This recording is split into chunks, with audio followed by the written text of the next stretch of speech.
And a pleasant Thursday to you. Welcome to Lone Star Park at Grand Prairie. We're fast once again on the racetrack. 54 minutes to post for the first. Alongside Rodney Nelson, I'm Jim Byers. A beautiful Thursday here in late September, and we've got 9 races coming up. First of those for Arabians, rest of the card for the shortliners. And before we get on to the analysis and our selections, are you worried about the Cowboys tonight? Driving in today, all I heard on Sports Talk, most of it from New York, was, there's guarded confidence from the Giants fans. But then I flipped over to the stations here, and, boy, I heard a similar thing. Like, boy, the Cowboys might have to blow it up if they don't win tonight. Yeah, that's what you always hear here in DFW about the Cowboys. When they win, they're the best team in the world. When they put some losses together, everyone's yelling at Jerry Jones. But I'm a Cowboys fan, do or die.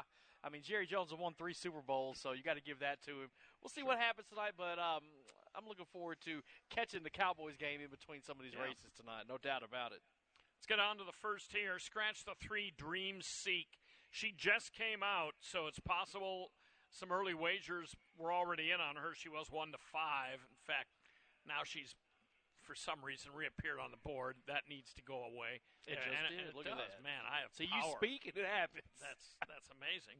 Anyway, the 3 is out of this first race. So is the 8, Major Tom. Arabians, 6 furlongs. 3 and up. And with Dream Seek out of this, it really threw it wide open, in my opinion. Yeah, definitely. It opens it up. I mean, Dream Seek, I had the horse on top, just ran last week, ran a second and a ding-donger, as you really called good it. Finish. We had some good Arabian races last week. Out of the 2 that we had last week, both of them were won by Ernesto Torres, and they were both some really competitive races. So you can't sleep on Ernesto Torres. That's why I've got him picked first and second here in this race. I see you do too. Fleet's Dove AA, that's going to be my top choice. 3 races for this filly. Last 2 were stakes races. Broker Maiden at first asking back toward the end of July at Retama Park. Did about 34 lengths. I mean, even in an Arabian race, 34 lengths. That's a long way back to the second-place horse. That is an extreme. That's more than Secretary. Yeah, right? Belmont. I mean, that's pretty amazing. I wish I would have seen that race in person. That would have been exciting. But I'll take Fleet's Dove AA on top. Ernesto Valdez Jimenez is the jockey named aboard. It seems like a lot of times Ernesto uses Ernesto as his first-call rider. No knock on Enardes Rodriguez, of course. Sure. He can win some races left and right. But I'll go ahead and take Fleet's Dove AA on top with that one more race of experience than Charm AA, my second choice. And then I got number 7, Uptown of a Lifetime, as my third choice. 20-1 morning line. Of course, it's not going to be that way with these 2 scratches, I would imagine. But this horse will probably be one of the longest on the board, I would think. But coming in here off a win. So, I mean, only 2 races. First one was a stakes race. Followed that back up with that maiden victory last time out, just on the 8th of August. So, Uptown of a Lifetime might be one to watch, but I got it 5, 6, 7. Easy to remember here in the first. Yeah, I'm 5, 6, 7 also. For me, Fleet's Dove and AA and Charm AA were tough to separate. Both Torreses, their form's pretty similar. I mean, Charm AA ran in a 10,000 maiden claimer and broke her maiden widely as a favorite in her debut. A week later, Fleet's Dove AA had that 34-length win in a maiden 20 as the favorite, so it was in a little tougher race. They both turn back out of mile races and get into sprints. Charm AA may have a little more speed, but I opted for the younger filly in here, as you did too. On to race 2. Paints and Appaloosas, 300 yards. These are 2-year-olds, and they are maidens, and there's no scratches in this one.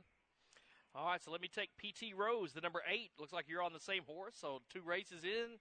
We got the same 2 horses on top. Yeah. But PT Rose, 3 starts for this colt right here. First 2 of them were pretty good. The very first one back on the 11th of July, just missing that race by a neck, so not so bad there. Went after that in trials for, that's probably the Colors of the Alamo Futurity, I'm guessing.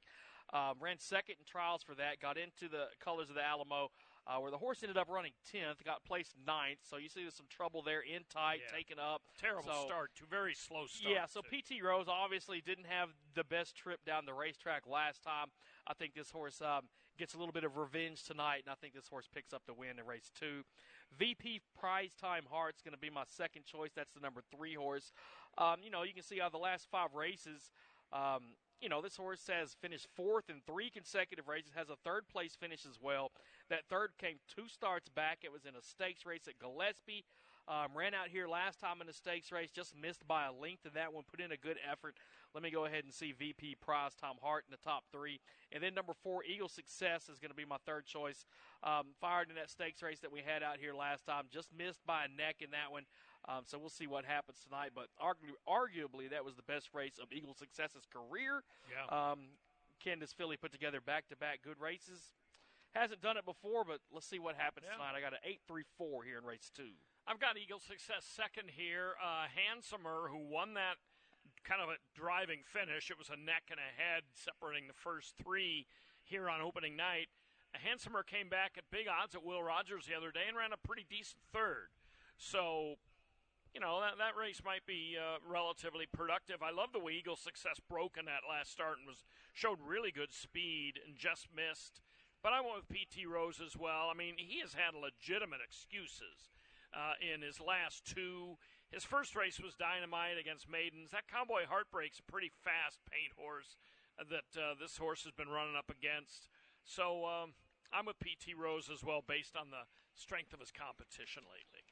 Race 3. We're going around the hook, 870 yards. These are 3-year-olds and up in the allowance event, non-winners of 3 lifetime. Scratch the 2 also eligibles, the 9 and 10. Yeah, so I went with Bless 'em Dirty, the number 5 horse here in this spot. What I like is this horse was able to pick up a win last time out.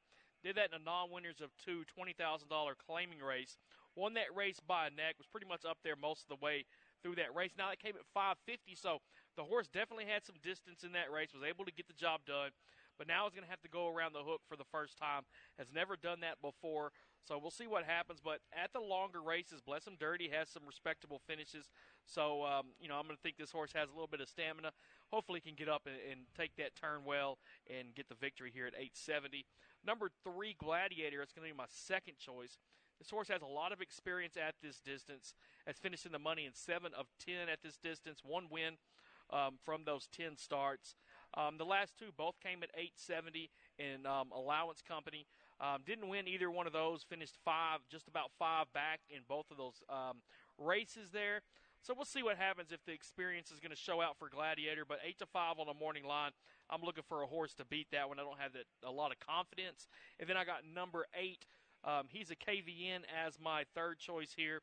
This horse has been off the racetrack for a while. Last time this horse was in a race was back on the 17th of November of last year right here at Lone Star Park.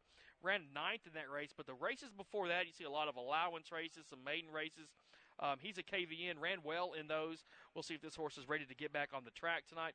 Did have a workout at 660 at Retama back in mid-August, about a month ago. So, the horse was working. Went long that day. We'll see if this horse likes to stretch out to 870. It's going to be the first time that he's attempted this distance, but we'll see after that long layoff what this horse has. We had a horse win the 870 race the other day that I didn't like at all. Rick picked the horse. I'm not sure if you did or not, but it had a fast 660 work, kind of like this horse did. I think a little faster than this one. And people jumped all over this horse, and it won like a good thing. I didn't particularly care for it, but I like to see kind of a quick 660 work for these guys. I went ahead and took Pinto Canyon. I think this race is really wide open, but I took the 1 here. Should be quick. It has a couple of 870 races, the last 2, in fact. Nothing really all that much to write home about, but they were 870s. You got the 2 horse in here, the 5 and the 8. All of which are debuting at 870. Sometimes those debuters really bust out of there fast. They're used to these straightaway races and could have a really big battle up front. And maybe Pinto Canyon can tuck in and get room and come through and win. So I'm going to try him. Gladiator just, last year was quite good for Gladiator. In the money all 5 times. This year's been kind of a bummer. I know he's been in good company, but he just hasn't been very competitive. This spot could turn that around, though. On to the 4th. Another longie here at 550 yards. These are claiming non-winners of 2. Scratch number 9. JLC, Big Boy, is back. Yeah, so I took number 7, Forbidden Love here. Yeah. Look at that. We got another horse we're on the same one. All Let's right. hope we have a good night. Yeah, right. We're Forbidden in the Love. same boat. A lot to be desired out of the last two races. I mean, this horse ran 8th and 9th in those last two races. Just didn't have anything those days. But if you look to the race 3 back, the one that came on the very first day of August this year, the horse went 550 and ran a solid race that day in for the $20,000 tag. Just missed by a neck, was a winner before that. So the horse did put together 2 strong performances at Retama Park earlier this year at some longer distances. We'll see if the second time at 550 isn't a winning one for Forbidden Love. And then number 5, SR Sweet Diamond. This is going to be my second choice. Scratch a line through that last race. That was at 870. Horse ended up well beaten in that one, beaten by 10 lengths. The body of work before that, all of it coming in 2024 that I see, were pretty decent races. Hit the board in all of those races. So we'll see what happens with SR Sweet Diamond. But 2 starts back, I mean, when this horse ran 550, just missed by half a length. Not a bad run there. And then I got number 6, that is Run Like the Devil, as my third choice. This horse was a winner, 2 starts back at 440. Did go 550 before, was a 4th place finisher there. Looks like the horse had a little bit of trouble in that race, in for the $15,000 tag in a maiden claiming race. It's here at 7,500 today. Should be a little bit easier. We'll see what Run Like the Devil can do. I got it 756 in race 4. You know, I'm forgiving Forbidden Love's last 2 races. You mentioned the finishes are quite poor, but she was a big long shot in much tougher races than this. Non-winners of 2 allowance events. Drops in for $7,500 tag here for non-winners of 2. Should be a much easier spot. The Special Corona, number 2, is my second pick. Back in May at Sam Houston, came back from a layoff and won. And since then has been pitched in a little bit tougher than this. Reasonably competitive and seems to be okay at the 550 distance. I mean, beaten the last 2 times, but in much better races. So I took Special Corona second. The TPHBA Juvenile is race number 5. These are 2-year-old paints. 10 of them here, and they're going 330 yards. So the horse that I ended up on is going to be on the very outside. That's I'm a Chili. All right, so last time out, a lot of these horses raced against each other last time out in the colors of the Alamo Futurity down at Retama Park. Now, I'm a Chill ended up running 3rd in that race, missed by a neck in that one. I went and watched the replay so I could check out all these horses that ran together. And I'm a Chili. Last time that race was 350. We're going 330 tonight. Looks like I'm a Chili had the lead all the way up until about 20 yards from the finish line. So this could be a good distance for I'm a Chili.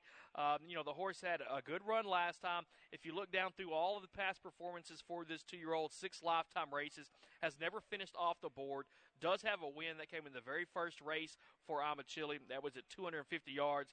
I'm thinking this horse likes to run a little bit shorter, but I think 330, after watching that last race, that last Futurity, I think 330 is going to be right up this horse's alley. I wouldn't be surprised if this horse gets the win. Number 9, Soy Toxico. This is another horse that was in the same race last time as I'm a Chili. Soy Toxico, a supplemental nomination. So, I always like these supplementals, seeing that little S in parentheses, letting me know that, hey, they thought this horse was good enough to run in this race. So, the connections obviously like the horse. Last time out, a 4th place finish in that stakes race. Won the trial before that, did it by a neck. Won the first 2 races of this horse's career. All trials. Horses won every trial that he has been in, and he's made 2 Futurities and been a little bit up the track in both of them. Well, but it beat half the field in both of them, right? So true. I think Soy Toxico can have a good run. And then I got number 2, Cowboy Heartbreak, another one out of that same race. I'm placing a lot of emphasis in that Futurity last time out. Cowboy Heartbreak was on the outside. Had a fairly decent break in that race, but, it just didn't have it that day. Got far behind. Ended up making up a little ground toward the end. I don't think this horse is the winner of this race, but I do think that Cowboy Heartbreak can have a pretty good race and finish in the top 3. I got it 10, 9, and 2 here in race 5. And earlier on, we talked about P.T. Rose, who was our selection in the second race. P.T. Rose was beaten a length by Cowboy Heartbreak back 2 races ago on August 1st. So if P.T. Rose runs well in tonight's second race, that would be a nice bit of flattery for Cowboy Heartbreak. I went with the supplemental entry here, Soy Toxico, I'm a Chill, gelding by Chilitos, and those Cholitoses tend to come out running, and like he was a fast 2-year-old, and a lot of his offspring have been. One thing I like about Soy Toxico, he's won every trial. He's come back and been okay in the finals, ran 4th and 5th, but now he didn't have to mess with any trials for this. So he might think he's back in a trial. He's had a little time off. He's had a little over a month off. So I think this might be a night that he can fire. And among the horses, and I think there's 5 of them that are coming out of that Colors of the Alamo Futurity, he was the shortest price at 7-1 of all of them. So he was higher regarded than even I'm a Chili in that race, even though I'm a Chili outran him. On to the 6th. Quick 220 here. Scratch number 4, Logos Attack, who's coming back from an almost 2-year layoff. But race number 6, $5,000 claimer, 3-year-olds and up. Yeah, I ended up on number 9, Miss Fun and Fancy, coming from the outside. This horse has shown some speed early on in races. If you look at the first 2 races of her career, they came last year, but, the horse broke out of the gate like a lightning bolt and was right up there toward the front at the finish line, missing by a head, then winning by a head.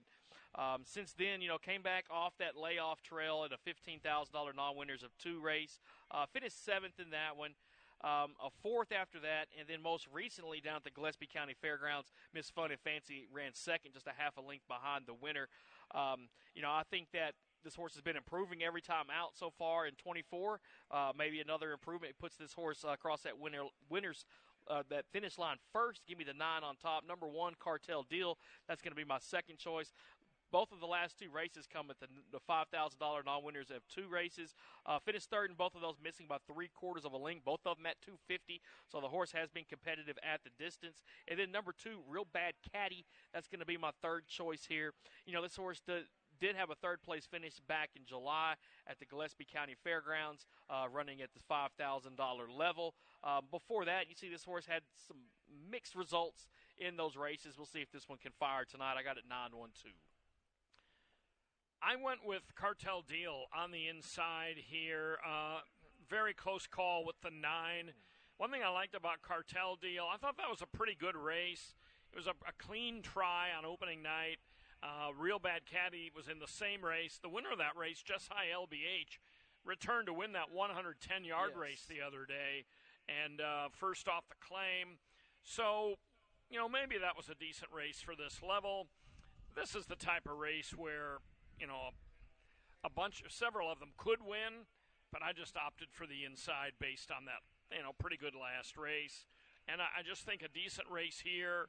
I gave it a little bit of more importance than a good last race like Miss Fun and Fancy ran at Gillespie. But Miss Fun and Fancy has a really nice work, which I like to see. Put a little sharpness into her back on September 14th. Really quick work, 9th best out of 56. Race 7. Maiden special weight, 2-year-old fillies. They're going 400 yards. Take out the only also eligible in here, number 11, Kalua. Yeah, I ended up on number 4, Flying Little Sachet. I'm guessing you got the same horse, too. We're going to have a good night tonight, Jim. I think we are. This horse, all 3 of the races have all been in trial races. So the very first one was in the Remington Park, Oklahoma bred Futurity Trials. Finished 5th in that one. Followed that back up in a trial for the Rainbow Futurity, where the horse ended up running 3rd, missing by 3/4 of a length to a next out winner. Most recent one was for that All-American, where the horse bore out in that race. Got beat by 2 in that one. But I think coming here to this maiden spot, we're going to see Flying Little Sachet be full of run tonight and be ready to go. Number 5 is my second choice. That's Poppin'. 2-1 morning line on Poppin' here. Last time out in the Allowance Company, went at 3:30, ran 2nd in that one, missed by a neck, was gaining toward the end. We saw that in the maiden race that was 3 starts back. This horse was getting better as the race got longer. Mixed in between was a Futurity Trial. Ended up 5 of 8 in that one, but that was that same Futurity that we were talking about with Cowboy Heartache, P.T. Rose. I'm a Chili. We're in that one. Yeah. I don't think his horse is as good as those, but in here in this maiden spot, we might see a good run from this 2-year-old by Cholitos. And then number 3, M Cartel Princess is going to be my 3rd choice. Last 3 races, this horse has hit the board in all 3 of those races, so not bad at all there. 2 of those were 2nd place finishes, including the most recent race. So we'll see what happens when it's all said and done. But I got 4-5-3 in race 7. Yeah, I'm on Flying Little Sachet as well. Trey Wood off to a pretty good start here at the meet so far. This horse a long shot in the All-American trials and bore out, but drawn perfectly here for this. So I took her over Cartel Princess. Are you a Nelly fan at all? I do have some Nelly on my iPad or iPod, whatever you call it these days, my phone. Remember his song, EI? Yeah. What's poppin' tonight? Could be the 5. Might have to put a Band-Aid on my face for Nelly. There you go. Did he finally quit wearing the Band-Aid? I think he did. It took a long time for that wound to heal, if you ask me. And if we exactly, I want to have that checked. And if we play any Nelly, make sure you get the clean version. Race 7, we have a new scratch that just came in. And that is going to be the 8 Favorite Candy JQM. So before we move on from the 7th race, scratch the 8 Favorite Candy JQM. On to the 8th.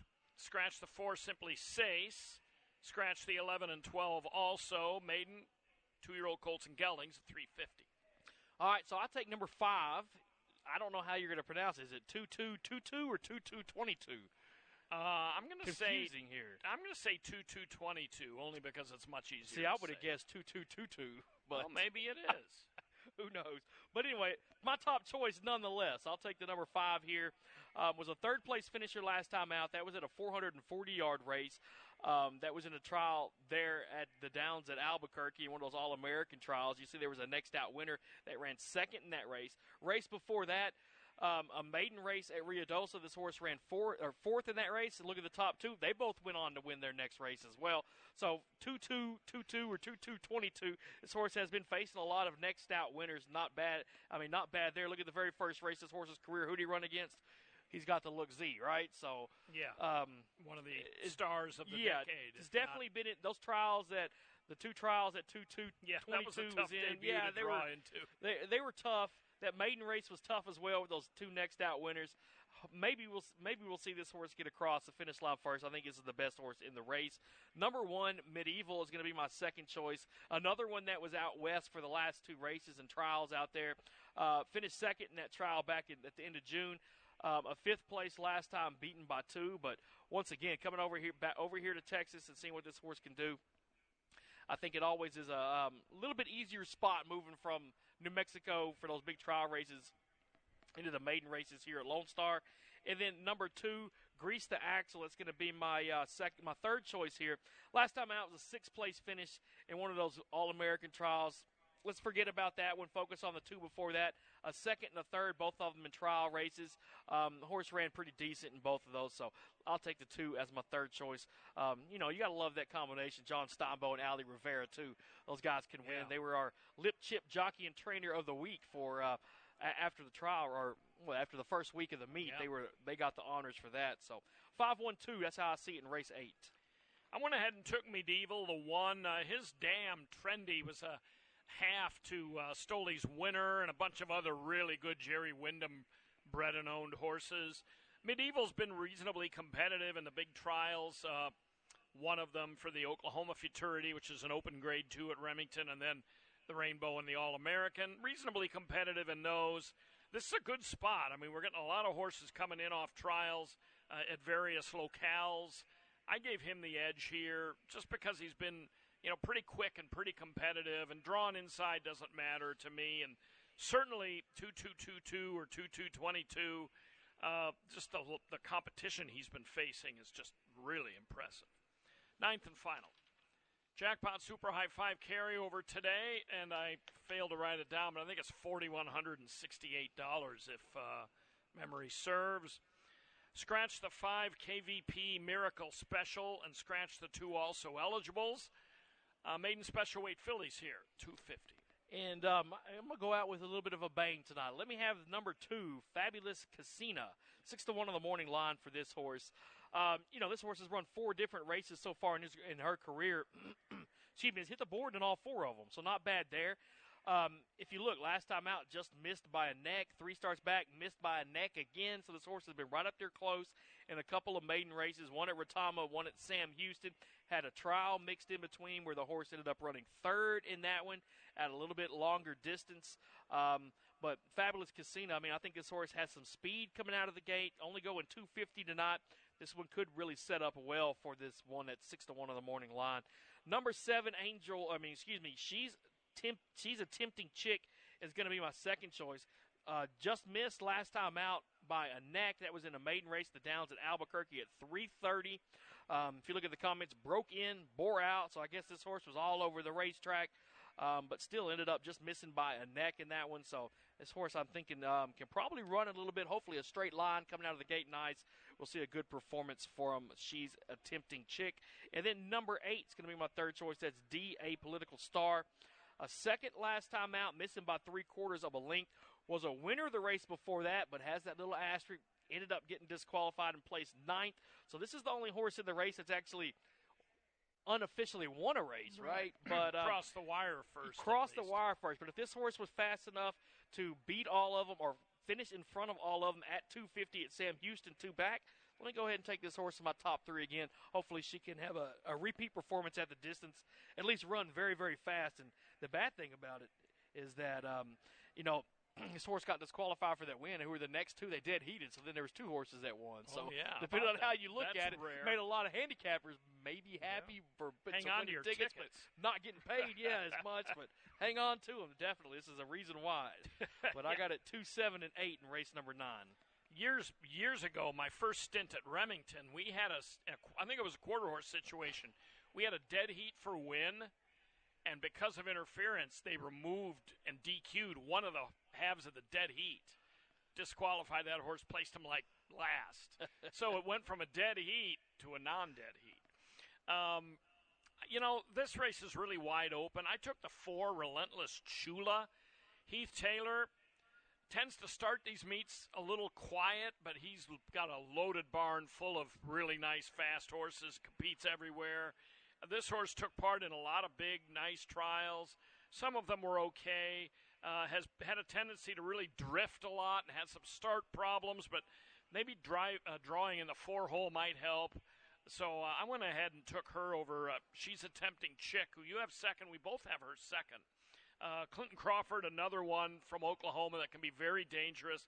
Wanted to just point out, the horse that this horse ran into in her debut, A Line in the Sand, is already a 3-time trial winner and made both the Heritage Place Futurity and the Ruidoso Juvenile Challenge race. So that was a tough debut, and this horse was reasonably competitive there and then ran even better in start 2. So I kind of like She's a Tempting Chick as well. All right, that's it for our analysis. We're just getting started. It is a really nice night. Occasionally you catch a breeze that indicates that it might not be too many more months until fall hits, because there's just a little sense of fall sometimes in the air, although I'm getting blasted by the sun, so it feels a little like July in my right ear.